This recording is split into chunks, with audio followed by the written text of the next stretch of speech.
I am sitting in a chair that costs more than my father made in 3 years of hard labor. I am wearing a watch that costs more than the first house I bought for my family. Around me, in this house, there are rooms I haven't stepped foot in for months. By every definition of the modern world, I won. I am the success story you see on Instagram. I am the man you want to be. I am the goal. And I am here to tell you that I am the poorest man on the face of this earth. I'm 81 years old. My bank account is full, but my funeral will be empty. And the terrifying part? I didn't see it coming. I walked into this trap willingly, with my eyes wide open, thinking I was doing the right thing, thinking I was building a legacy. If you are in your 20s or 30s or even your 40s, stop what you are doing. Put down your phone, close the other tabs, and listen to me. Because the world is selling you a dream that is actually a nightmare in disguise. And by the time you wake up from it, like I did, you'll be too old to change the ending. Let's talk about the hustle. When I was 25, I made a contract with myself. I said, I will sacrifice everything now. My sleep, my friends, my hobbies, even my peace of mind, so that later I can enjoy freedom. Does that sound familiar? Grind in your 20s so you can cruise in your 50s. It's the mantra of your generation, and it was the mantra of mine. I worked in finance, high stress, high stakes. I told my wife, Sarah, baby, just stick with me for 5 more years. Once I make partner, we will take that trip to Italy. Once I hit $1 million in savings, I'll start coming home for dinner every night.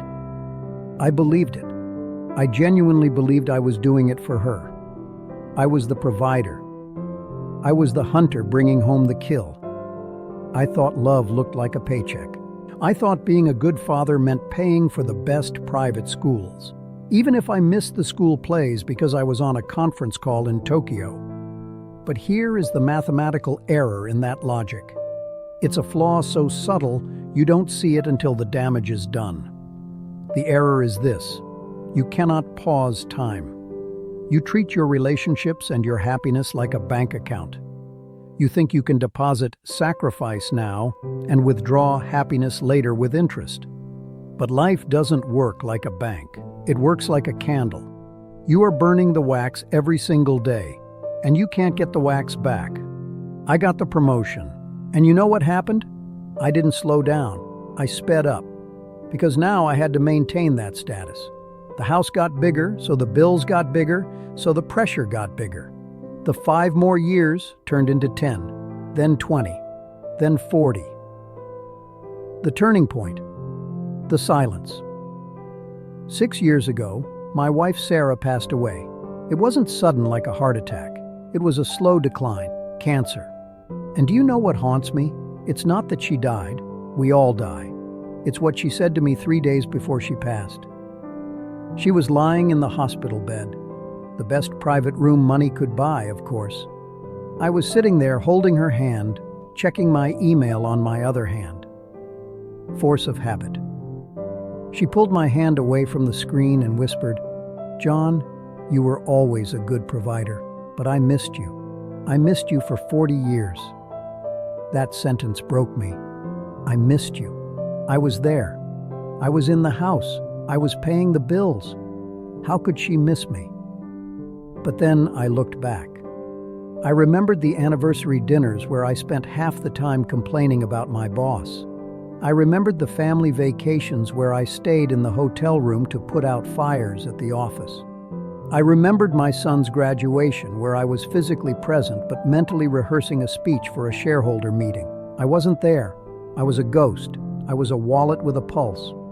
When she died, the house became silent, and in that silence I realized the magnitude of my theft. I had stolen 40 years from her and 40 years from myself. I traded the warmth of her hand for the coldness of gold, and now the gold is all I have left. Why do we do this? Why do we destroy the present for a future that is not guaranteed? It's because we are addicted to tomorrow. Tomorrow I will be happy. Tomorrow I will exercise. Tomorrow I will call my mom. Tomorrow I will write that book. Tomorrow is a dangerous drug. It makes you feel good about doing nothing today. It gives you a false sense of security. But let me tell you from the vantage point of 81 years, tomorrow is a lie. I have a friend, Michael. He saved every penny. He drove a beat-up car, lived in a small apartment, wore old clothes. He had millions in his retirement fund. His plan was to retire at 65 and travel the world. He retired on a Friday. He had a massive stroke on Sunday. He never even got to the airport. All that discipline. All that self-denial. For what? So his niece could inherit a fortune she didn't earn? I'm not saying you should be irresponsible.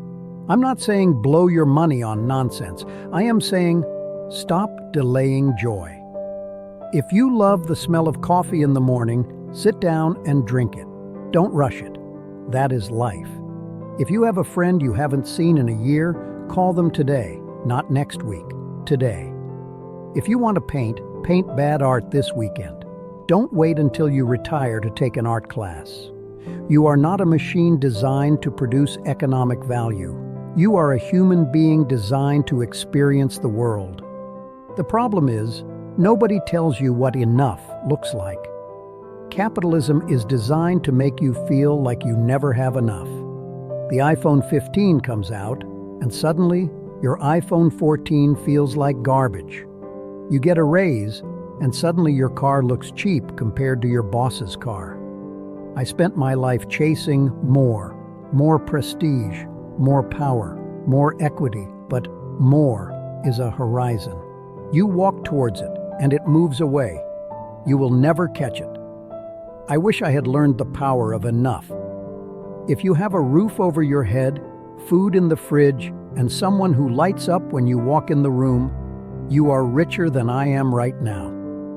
I would trade this mansion, this watch, and every stock in my portfolio just to have one more Tuesday evening dinner with Sarah. Just one. Eating cheap pasta, laughing at a bad TV show. That was the wealth. That was the treasure. And I was too busy counting coins to see it. So, what do? You, watching this on your phone, maybe on your lunch break, maybe late at night. You don't have to quit your job. You don't have to become a monk. But you have to change your priority settings. First, create non-negotiable life moments.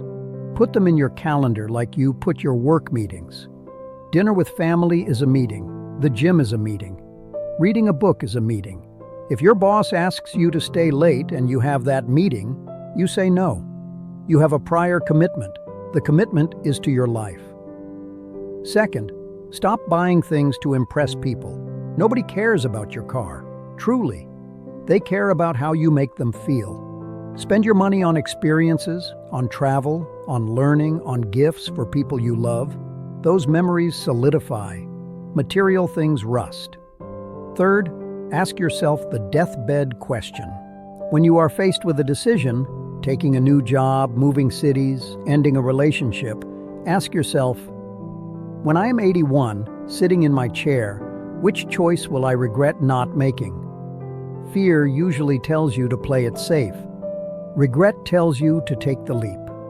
Listen to regret. I'm in the final chapter of my book. The pages are running out. I can't rewrite the earlier chapters. The ink is dry. But you are still in the middle of your story. You still have the pen in your hand. Don't write a boring story. Don't write a story about a man who worked, paid bills, and died. Write a story about love, about risk, about getting your heart broken and mending it, about seeing the sun rise over mountains you've never heard of. Don't let the world trick you into becoming a battery for the system. My name is on the building of a company I helped build, but my name is rarely spoken in the stories of the people I loved. That is my legacy. Don't let it be yours. Go home, hug your partner, call your parents, play with your dog, and for God's sake, put the phone down. Your life is happening right now. Not inside that screen, but all around you. Don't miss it.